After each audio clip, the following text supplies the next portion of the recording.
Okay. And could I ask everybody to keep yourselves muted unless you're speaking, please, just to keep ambient noise to a minimum. So thank you very much and welcome to another Conversation with Heart Community Group. And this time I'm delighted to welcome Jamie Quince Starkey from Down to Earth Derby. Good to see you, Jamie. And thank you so much for your time. I know you've only got 50 minutes, so we'll have to be super efficient. So do you want to start by telling us, just kind of paint a picture for us of what Down to Earth Derby is and what it does, and maybe where the inspiration came from for you? I can do this. This is something I do every day. And then I have to try and mix it up to make it interesting for myself. So I'm not saying the same old story. So Down to Earth Derby, it was an idea that kind of came from my back garden. Funnily enough, came from the back garden, came from a bit of an epiphany. I don't think there's any other word for it. From my conflict that I was feeling internally. So shop floor factory fitter. I've worked shift work for the last 10 years of my life. I've worked planes, trains and automobiles in Derby. I've gone through the motions of feeling the, negative effect on my body from working shift work. And I'm a nature enthusiast at heart. So doing them kind of things and being a nature enthusiast, there's an obvious conflict there.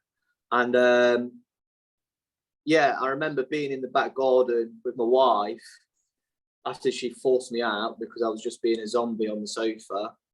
And, fed up with feeling disempowered, disengaged, not doing enough with the problems that we face. And she was just like, come on, let's go out in the garden. Let's just spend half an hour. Let's just see what we can get done. We're out there for about 3 hours and all them thoughts and feelings just disapparated, they'd just gone. And I felt so empowered by just having my hands in the soil, so engaged by being able to see what difference I could make in the garden and how that had an effect on me was like, it's life changing. You guys will all know this, that relationship with nature is paramount. And I had like a brain, it was like a brainstorm, just like fully just dumped in my head. And, building airplane engines and talking to the lads on the shop floor and being connected with them, but being a nature enthusiast and, knowing that the problems that we face are so, they're so massive that people just can't connect with them. Why can't we just make it more accessible then? And that's where the thought was, right? Our relationship with nature, our disconnect with nature, that is the problem that we face. That is the utmost problem that we face, is our disconnection with nature. It doesn't matter how big or small it is. We're disconnected with our food. We're disconnected, with the surrounding environments that we live in.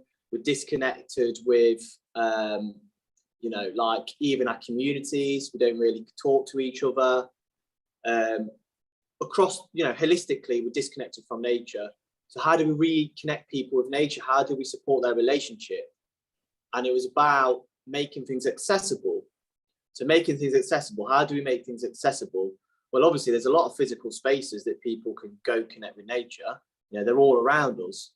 They're not the problems. It's the psychological barriers that are the problems. Psychologically, how do we connect people with nature? How do we make it accessible? And, I'm someone that people can relate to. Bit of a blessing and a curse in a sense. I can relate to the lads on the shop floor, but also I can relate to other people. And I kind of, with that relation, I just started filming stuff on social media. Literally, that's all we did. We started with saying, how cool is this? How cool is it growing potatoes in buckets? How cool is it that we go for a walk in the Peak District? And we have the Peak District on our doorstep in Derby, and then we could go to the pub after, and it's like, this is where it's all at. This is banging. And social media just blew up. Like it just went crazy. And kind of that was a concept stage for me, going, there's something in this. People are seeing there is a connection with what we're doing and how we're bringing that message and relaying it. And we ended up, you know, doing this film that we screened at the local arts and culture centre, which was a monster in itself. Like that just, you know, created an avalanche of interest. And, you know, we had the mayor and mayoress there. We had like BBC Spinners News, Radio Derby. Everybody got interested in it. And then they were like, right, what are you going to do next then? And we're like, oh, we've not really thought that far. And then we set up a community allotment. So we set up this community allotment. There was no, you're not going to get this benefit. You're not going to get this improvement. It's not going to do this. It was literally just come down and have a laugh. Just come down, get involved, enjoy. You know, let's just have the crack, and we'll go to the pub after. You know, there's a common theme here. There's always a beer at the end. Maybe that was the pub. So we started doing these like fortnightly like garden sessions on the allotment, and then we were taking people for walks into the Peak District once a month. And we kind of got these communities. We had this community of people who just wanted to come for the walks, people who wanted to come for the gardening sessions, people who wanted to do everything. And then there was people who just were kind of engaged online because they were too far away. And, you know, we did that for a bit. And the crazy thing was we had, and I love this story so much because I don't know if you guys have ever been to Derby. It's very grey. It's boring. You know, I've got a love-hate relationship with Derby. I'm Derby born and bred, but it frustrates me massively that it's just so there's nothing to do. We had a school teacher from Denmark message us asking if she could bring her class on a school trip to our allotment site, and I was just like, are you mad? Like, there's nothing to do here. I was like, what? Like, they were like, yeah, we just want to come see your allotment because we love what you're doing, we think it's brilliant. And, you know, we had a relationship with this teacher, and she ended up teaching her kids from the stuff we were posting online. So, you know, we were doing the right stuff. So from there, you know, the walks, everything was good. Everything was like happening. And I was kind of observing, and I was like, you know, there's something in here. There's a model to kind of take away. And how do I make this sustainable? So during this time, I've got, my son's been born and my daughter's on the way. Which is crazy. So started a lot of stuff at the same time in a short space of time. And it was like, how do I make this sustainable? And how do I make this something that I can actually live off? So I spent a lot of time developing a ramble, you know, taking people for walks. Let's organise a programme for that. Let's organise a programme for gardening. Let's organise a programme for talks at the local arts centre around our relationship with nature. Took me flipping ages, and then COVID happened and wiped all that work out and like put me in my place big time, which probably wasn't actually such a bad thing, because what it did do, it made me reflect on the projects and where we wanted to go and what we wanted to do.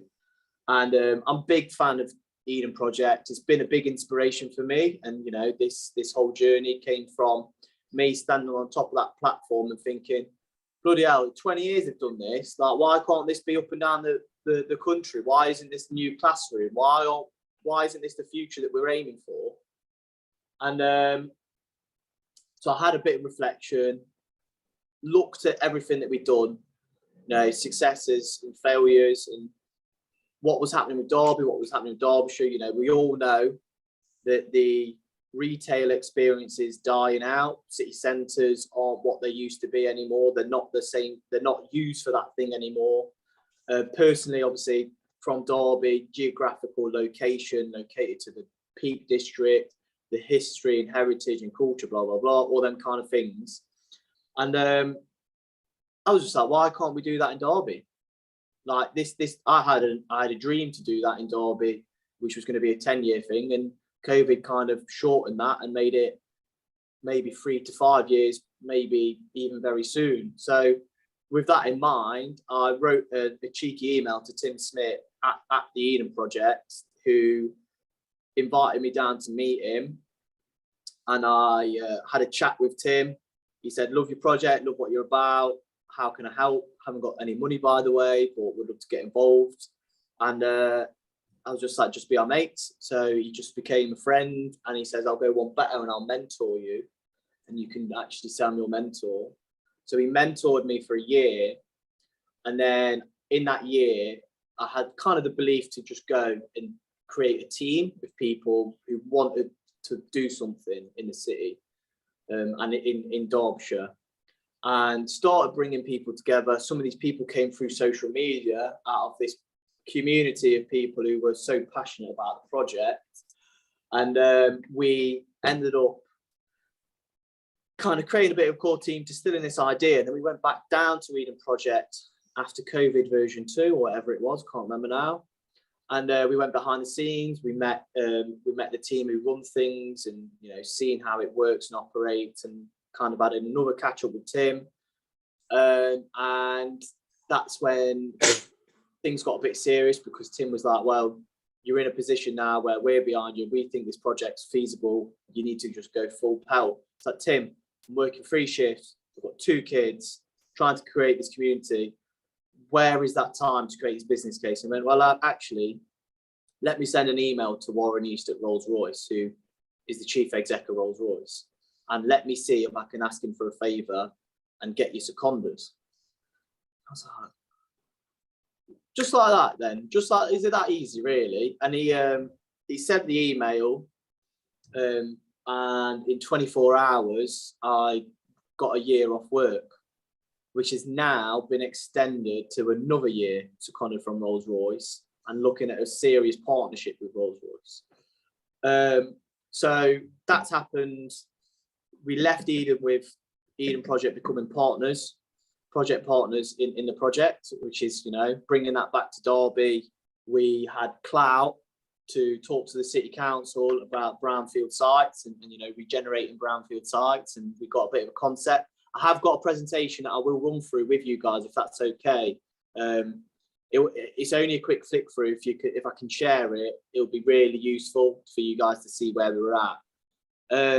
So yeah, October the 1st, 2021, I finished work at Rolls-Royce, seconded, paid, getting paid to do this, and it just went crazy. Did stuff for Berghaus, went to COP, went to 10 Downing Street, which was mad.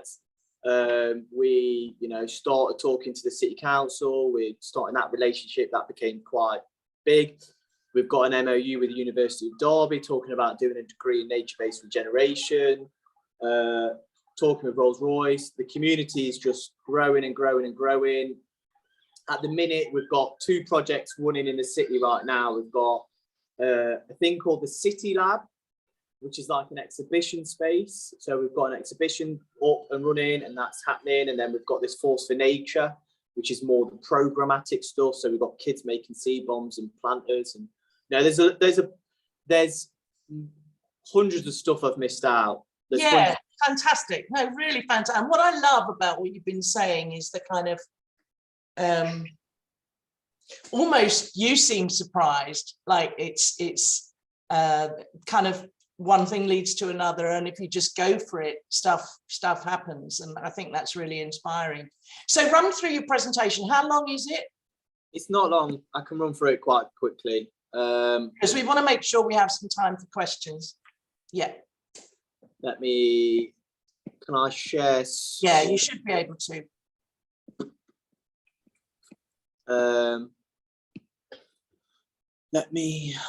Sorry, I can't find it's not coming up with a share screen. Or I don't know if it's terrible with technology, Can't believe it, really. I can't get it up. It's not coming up with a share screen. Oh dear. Well, can you, maybe, because I think you've given us enough of a flavour. So I think that's... Yeah, if you wanna... I think that's all right. So I'm going to kick off with a question. Well, maybe a couple of questions. Like, what does, if you may not know, what does ultimate success look like for you now? What we want to do with this project is be a template, a blueprint model for others to follow. Derby is a town, it's a city by, to statistics. However, it is a town, it's a market town. That's the feel. You can walk from one side to the other very quickly, and you know, everybody kind of can connect and network really quickly, which makes it a real good model to use. So we're looking at Derby as a blueprint and something that we can go, okay, it works here. Where can we take it next? Where can be the next level? And you know, that's where I see it, because that's what I think we need to do, because we haven't got time to do anything else. It might not happen, it might do, but ultimately that's what we're aiming for. Yeah, great, thank you. And just one last question from me, and then I'll open it up. So be thinking, people, about your question. You mentioned, I mean, Heart is focusing on local community resilience in the face of what we think is, you know, climate and ecological catastrophe. And I heard you said earlier, you were talking about the big problems that we have, but to what extent is that a driver for you? Does it fit in with what you're trying to do at Down to Earth Derby? I've got 2 kids, right? And the way the world is going, what is the future that they're going to have? And I think we've got to be, unfortunately, and strangely, although our kids cringe at us and they think we're the most embarrassing thing, they do end up being like us quite a lot. So with that, we've got to be the people that we want our children to be. We've got to be that. We've got to be that role model that we want, you know, otherwise they will find other role models. And we've just got to be pragmatic and realistic as well. You know, we're not going to solve everything, but what we can solve is the very close things. I think that for me, one of the things that I kind of say all the time is, you know, Joe Bloggs, who lives on a council estate, the closest thing that he has with his relationship with nature is watching a David Attenborough documentary on planet Earth talking about the Galapagos and the Antarctic. And then he's out in his concrete jungle. You know, he's never going to go there. How is he going to relate to that? He ain't going to be able to relate to that. What he will relate to is the environment around him. And that environment isn't relatable to him because he's not responsible for it. He doesn't have an ownership for it. He doesn't have a community. There's no community resilience there. There's no community vibes there. And what we need to do is slowly but surely taking them risks, changing that culture, is start bringing in that accountability, responsibility, and ownership. That's really easy to do through nature. It's really easy to start developing, you know, gardens and stuff. There's an amazing guy. There's a friend of mine. He works in London. I can't remember what his project is called, but it came out of Grenfell. The Grenfell fire came out of that. Tayshawn, his name is. He's a semi-professional footballer. He never thought he'd get into gardening. Got into gardening. He's setting up community gardens in the places that you'd never think you'd set up. And, you know, everything that we all know, he's putting into practice, and it's happening and it's working, you know, and he's getting people connecting with nature. So, you know, it's doable, but it's all about them bite-sized chunks.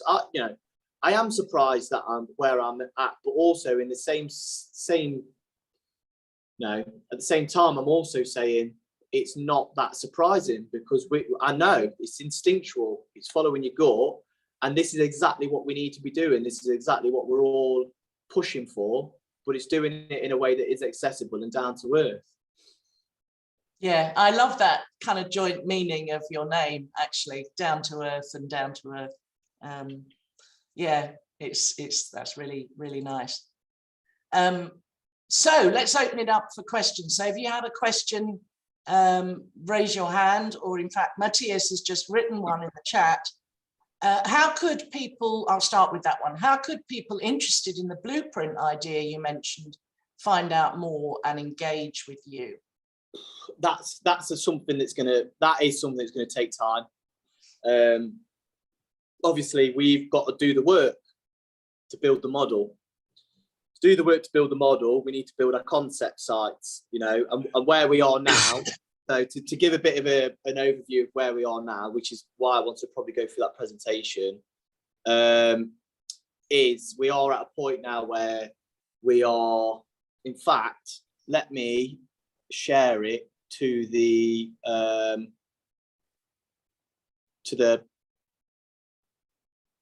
yeah, you know what I'm trying to say. So yeah, we've got the city now listening to us. We've got these possible sites of regeneration,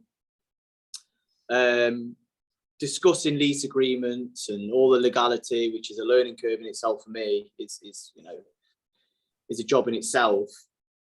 And what we're essentially doing with Derby now is, you know, consider the Eden project in Cornwall. It's one place. It's got a lot of different things happening on one site, right? Imagine if Eden project was in an urban environment and had different elements all over the place, but they were all interconnected. So one of the projects that we've got that is a concept but is moving very quickly, it's possibly going to be our first project, is a botanical cocktail bar in the city. You know, everyone likes to drink. It's really easy to get across that project sustainably. You know, we can make money from it, which we'll invest into the other projects. That's kind of evolved now into being and I am going to share that now. I can share that because I've just seen it. I've just seen it. So that's, no, I'm not. Oh, that's so annoying. And what I'll do, Kim, after this, send it round. Yeah, I'll send you the presentation, and then you can share it between yourselves. Yeah, that's where I'll end there. Oh, who's found it? I've just gone to your website and shared. Oh, Kate. Well done, Kate. Well done. So we've had this rendering, we've had this modelled by one of the local themed attraction companies that have partnered with us now, who are supporting us. So this is the VR experience that they've developed for the Electric Daisy. You know, botanical garden, that's the concept, that's the theme. It's going to have day use and night use. It's not just about drinking and getting drunk. It's about being conscious. It's about locally sourced. It's about circular economy. It's about knowing where everything comes from. It's about being carbon neutral, blah, blah, blah. It's an educational tool in itself because it's informal, that people don't necessarily want to connect with nature, come down. There might be a hen party, come for a cocktail workshop. They're going to leave with seeds. You know, they might leave with mint or whatever. They're going to grow that in the garden. We've started their relationship with nature. So no matter where that access point is, no matter where that journey starts, it's got to start somewhere. So yeah, we've got these various projects that are kind of connected. One of them being a city farm. Yes, so here we go. So these pictures here. So the one on that one on the left is that one is our overview of the city of Derby. So the head architect at Eden project, very luckily to have that partnership with them, have done this design, which is quite Quentin Blake, you know, the Roald Dahl illustrations. Yes. Very playful, you know, which is another thing. We want adults to feel like kids again, to have that inspiration and wonder and creativity, and, you know, bringing that to the table. So that Electric Daisy is the bottom left-hand corner. That's that idea at the bottom of one of the main streets in the city. The cathedral and the museum, we've kind of created a community green space to utilize that, which is there. And then over the river, we've got flood mitigation works happening. There's a lot of funding potential there. Severn Trent work in Derby, Derbyshire and in the Midlands. A lot of the flood mitigation works, I will say, haven't worked in the past. It's, you know, flood walls. All it does is push the water further down. Yeah. And it still doesn't do what it's supposed to do. So what we've said is Derby's back is on the river, which you can actually see the city completely doesn't touch. The city ends at the river. They don't use the river, which is crazy. Like, it's the River Derwent that runs all the way past the Peak District. We should be utilising it as a cultural offer, as an environment, as something to support biodiversity, flood mitigation, blah, blah, blah. So what we've said is can we come up with an idea for a urban wetlands that mitigates flooding? You know, the university can use to study. We can bring biodiversity back to the city. It becomes a cultural offer, becomes a tourist attraction. It brings people to Derby. You know, and you know, people went mad for that idea. They went crazy for it. They loved it. And then if you follow down the road on that side, you'll see this space called the Future Farm. So obviously by 2050, the majority of population is going to be living in urban environments. One of Derby's unique selling points, it has a land workers college, a horticultural, agricultural college, 10 minutes away from the city centre that doesn't connect with the city. We want to connect with the city, educate, inform, etc. on growing food, bringing in the right partners. I'll leave that there. I'll let you guys have a look at the website. You can have a look at the presentation. I'll send that over to you. But yeah, fantastic. Thank you. Conscious of answering questions. Brilliant. And Matthias, you know, by all means, go to the website, and I'm sure Jamie would, you know, connect with you and engage with you as it develops. Thank you very much. So, who else? Hands up if you have a question. Yes, Sheila, if you unmute yourself. Yeah, hi. I love the idea of the community allotment, and what I'm kind of interested in is the idea of the allotments that, you know, we've got locally, or everything's a little bit haphazard, half falling down and all the rest of it. But if you're bringing the public into a community allotment, are you really starting off from a point that everything's safe and health and safety, and there's no rickety sheds, and there's no, you know, do you know what I mean? Like, you've got to get that sorted up front. So we just did things on the fly to start with. I'm not even going to lie. You know, I just wanted something to happen.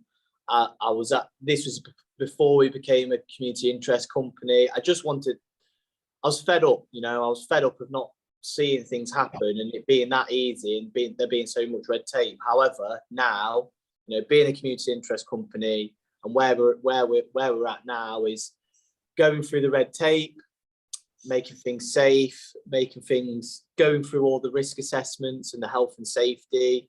Fortunate enough, we've been able to do that. It's not really that difficult. You're not going to get rid of all risks at the end of the day on an allotment site. It's just part and parcel. You just have to have public liability insurance. If you've got, as an allotment site, you will have public liability. But if you become a community interest company or whatever you want to be, and you get your own public liability, you're kind of double covered. You're not going to get risks. You're not going to get rid of risks. You're just not going to get rid of them. And also, don't want to get rid of risks because we can't sanitize ourselves and sterilize ourselves from nature. You know, like, kids need to know that things are sharp. To know things are sharp, they have to use them. And like, they have to use cutters and stuff like that, because if they don't, you know, they will pick them up one day and they will chop their finger off. And we've got to get over that, and that's another stigma in itself, and that's a cultural change. And obviously we've built this bureaucracy and all this red tape that somehow we've got to go through that maze and start breaking down them barriers. What I will say, we are like looking at community allotment spaces and looking at gardens, and we're kind of seeing the issues with them and seeing the problems with them, especially with the leisure time of the younger demographics and how accessible they are for like single parents and, you know, students and etc. Although they do have their places, community allotments and community gardens and public gardens, we need other places. We need to revolutionise other green spaces to be far more accessible. And I will tell you something that we are in works around that, but you can't tell anybody. Okay. We're looking into kind of the way that we're looking into this next project is the commons. You know, the commons. We've had the commons for the people, run by the people. What does the new commons look like for people's everyday life now? How do we revolutionise that for the future? So that's a big project that we're looking into, and it's something that we're super passionate about, because that is another model in itself that if we do it correctly, it brings in big partners, big alliances, you know, and then we can roll that out. We can roll that out across the country. Yeah, fabulous. We've just come back from a trip to Scotland, and one of the things I was delighted to see there is the crofters. they're still allowed to use the commons land for grazing, which isn't the case kind of really anywhere else. You know, so land just gets owned by somebody wealthy, and that's the end of it. Crazy, isn't it? Yeah, fantastic. Who else? Who's next? Hands up.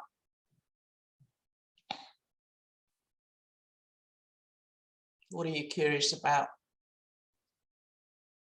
Yeah, Sophie. Hi, Jamie. It just sounds absolutely amazing what you're doing.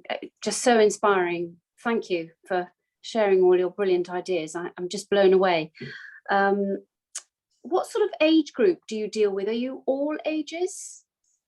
Do you find that it's interest for all ages, or is it mainly young adults? Or Firstly, obviously, thank you for the compliments. I never know how to deal with them things. We're just doing it, you know. We're just running with. We're just kind of winging it. If I'm honest, I'm not gonna lie, but it's working. We've got this far. Yeah, all ages. You know, certain things relate to certain demographics. Obviously, it's really helpful that I'm a dad who's 30. You know, who does what I do in my other time, and it really helps with attracting the demographic that we want to engage with. You know, a lot of community organisations, a lot of like kind of people who are future thinking now and moving towards developing ideas to, you know, move into the areas that we need to move into. They kind of move for the kids, and they kind of want to engage with children at a young age. I think that's great, and we've all got a part to play. We've all got a part to play in making them changes. For me, though, I think if we can change the parents, the young parents who are raising their children, they will raise them children in a different way. They will have different hobbies and interests and etc., which, you know, they'll find different friends, create them different community connections, blah, blah, blah. It starts creating them changes. I hope that answers your question. yeah, can I just ask one more, if I've got time? Because totally, I really get what you're saying, but often it works the other way around, doesn't it? That children educate their parents, and I'm wondering from an educational point of view whether there's a thought in your process, and maybe I missed it, maybe you've already said that, about actually having education on your allotment sites, on your common ground. You said about a university, but do you think there's a way, you know, rather like forest schools, of actually, you know, because most children don't really like the classroom, you know, is there a way of helping people be educated outside? We're on it. We've got the beautiful thing about Down to Earth now, in the position that we're at, we've got people from all walks of life wanting to volunteer, all different skill sets, all fed up with society, all fed up with the way that things are going, all fed up with feeling insignificant and not being able to make a change. And, you know, we've created a space that we can facilitate for people to be themselves. And then my job is finding a job for them in Down to Earth and bringing that skill set through and empowering them to just go, you know, do your thing. So right now we're running this mini festival called the Force for Nature, which is all the programs. You know, we're running seed bomb making, and we're getting kids making, you know, recycling Tetra Packs and doing microgreens, and they're going mental for it. They're loving it. And the person who's running that, the person who's project managed that, is someone who's actually volunteered with us for a couple of years, who now is working for us 3 days a week, who is an ex-teacher who's left school because it broke her. Basically went into school to do what she wanted to do. It broke her. She went, I'm not doing it no more. I want to do something that I want to do. She's now creating educational packages to give to schools, you know, because schools aren't going to go. We need to work with them and help develop them teachers. So she's creating curriculum packages for the schools, as well as doing some outsourced education to the schools and helping them set up gardens and stuff like that. So yes, we are working towards that. It is a big part of what we want to do. We're very holistic with what we want to do, and we're very holistic, which means we're spread very thinly across. So it takes a long time to grow. So we are growing quite quickly with a short team, and watch this space. It is going to happen in Derby very quickly. There's a lot of big things coming through, and 4 years ago, if you said to me we'd have the relationship that we have with the city council and the support, I would have told you to jog on, or other expletives. I would have gone, that would have never happened. That would never happen here. And I'm overwhelmed with the support that we've had. They've obviously got agendas, but as well as everybody else, but we've got to work with each other. That's probably one of my biggest advice is unfortunately we've got to partner with people that we don't necessarily agree with or want to work with. Just do that. Yeah, brilliant. Thank you. Yeah, thank you. You've obviously got a real knack at communicating with people as well. Thanks very much, Jamie. Nice one. Just a couple of quick questions on the back of Sophie's. One is, what do you most need now? What are you short of? Like, if you had a magic wand, what would you? Money. Okay. Always money. It always comes back to money. Time is money and all that rubbish. I've got a core team that we're running on a shoestring. We've created 3 jobs. We've created 3 full-time jobs between 6 people, let's say, and we're on a shoestring budget running on grants. Obviously, I'm fortunate enough to be seconded by Rolls-Royce. The thing that's going to take this project to the next level is that funding. That funding only comes with confidence, especially from the government funding and private investors and blah, blah, blah. All that comes from us building confidence and getting spades in the ground and making these projects happen. Yeah, great. And the second one is, what have you, and you've already mentioned this a bit, but what would be your 1, 2, or 3 pieces of wisdom that you'd pass on? What have you most learned that might be helpful for other groups? Partnerships. Partner with as many people as possible, and I mean that as in possible, as in realistically. Don't try and make friends with everybody and bring everybody in. Like, it's got to be phased. But this only works on partnerships, and that advice came from Tim, right? Eden. Another one, which is from another good friend of mine. And I think this is to go towards the creative side of people and that fed up, just crack on and do something. Ready, fire, aim. Yeah. Ready, fire, aim. Just crack on and do something, and then you'll tunnel in on the actual vision and the target eventually. But you've just got to get on and do something, no matter what that is. Just crack on and do something. And also just be realistic and pragmatic, and that down to earth kind of being, that's how we're accessible. We're accessible to everyone because of how we talk, because we're realistic, and also, Extinction Rebellion have a place, but they can't do what we can do. All the big corporates and all the big people in that kind of private sector, we can connect with them. And we'll let them use us as the narrative, and I'll let Rolls-Royce use us as a marketing, because that supports our agenda. This is part of that partnership thing. If we can work with them, because people aren't going to stop going on holiday, are they? They're not going to stop flying planes. Rolls-Royce isn't going to go anywhere. They've built another test bed. However, if we can work with them and change, the lads on the shop floor, if we can change their minds through novelty, but also work with the exec senior leadership stuff to develop different ideas around them doing things, and bring in, let's use them. I like that. You're not precious in that sense about only working with certain people under certain conditions. And thank you very much. Caroline's just put in the chat, she sees a lot of similarities between your project and the East London Waterworks Park, which includes wild swimming, biodiverse areas, gardening and education, and she's put the website there. So brilliant. Thank you for that.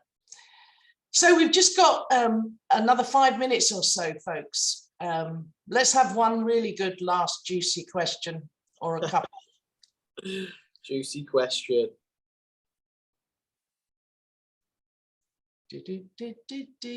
Yeah, Michael.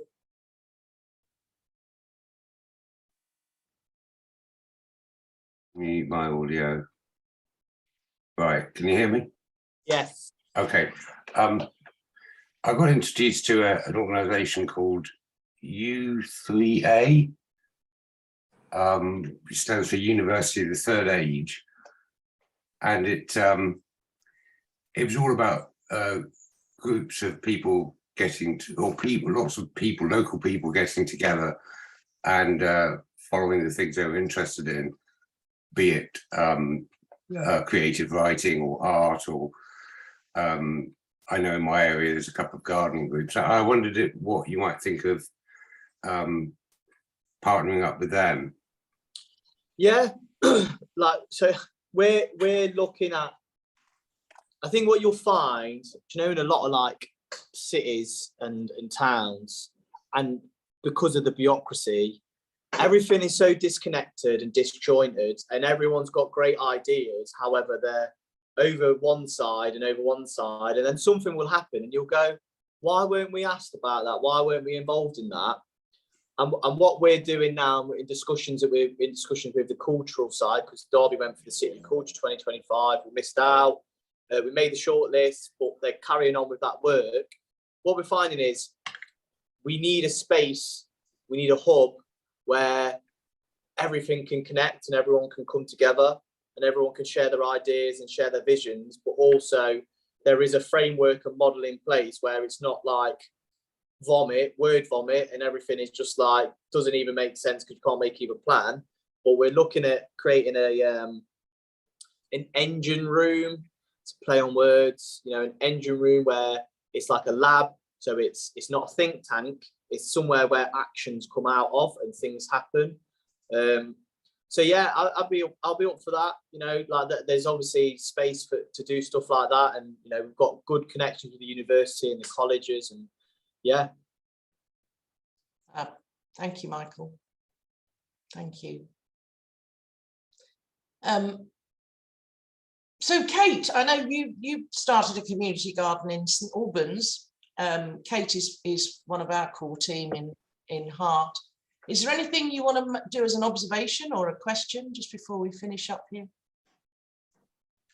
No, thanks, Jamie, for a really inspiring talk. I totally agree with everything you're saying. It's everything takes a long time to do, the bureaucracy and everything, but if you've got the vision and you've got the people coming with you, it just feels so bloody good.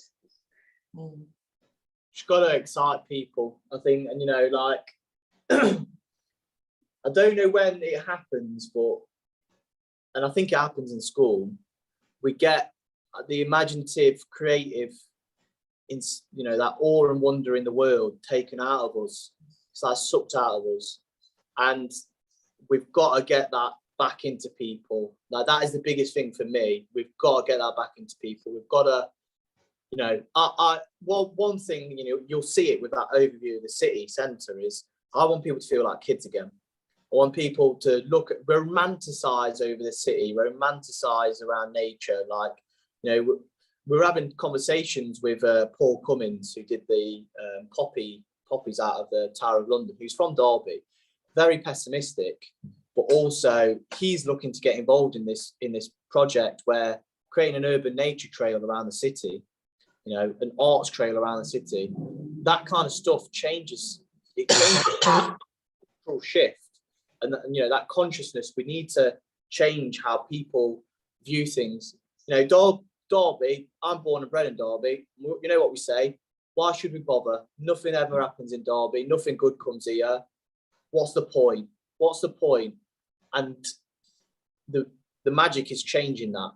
That's where it's at. That's how you've got to, that's what you've got to do. You've got to change people's perceptions. You've got to do it in a way that is radical. You know, it's not radical like it's in their face. It's radical because they can't even believe that it would come there. Yeah. And that's it. Fabulous. Well, I think that's a really good point to let you go, Jamie, because I know you've got another call. thank you so much. We really appreciate your time and your inspiration and your creativity and your modeling the way. Thank you.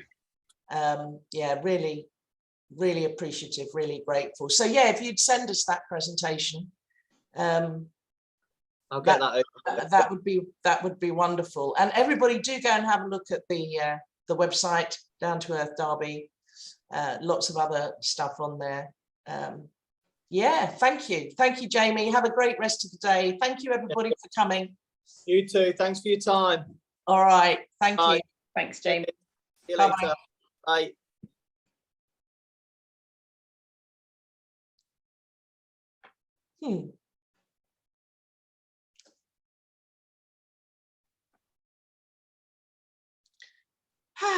Well, thank you all very much for coming. Is there, I was going to kind of log off now, unless there's anybody who wants to say anything or ask anything. Do have a look at our other upcoming events on the website, heartcommunitygroup.org. Got lots of fabulous events coming up. But yeah, thanks for coming. What did you think? It was very good, and I think getting the people together, local people, is massively important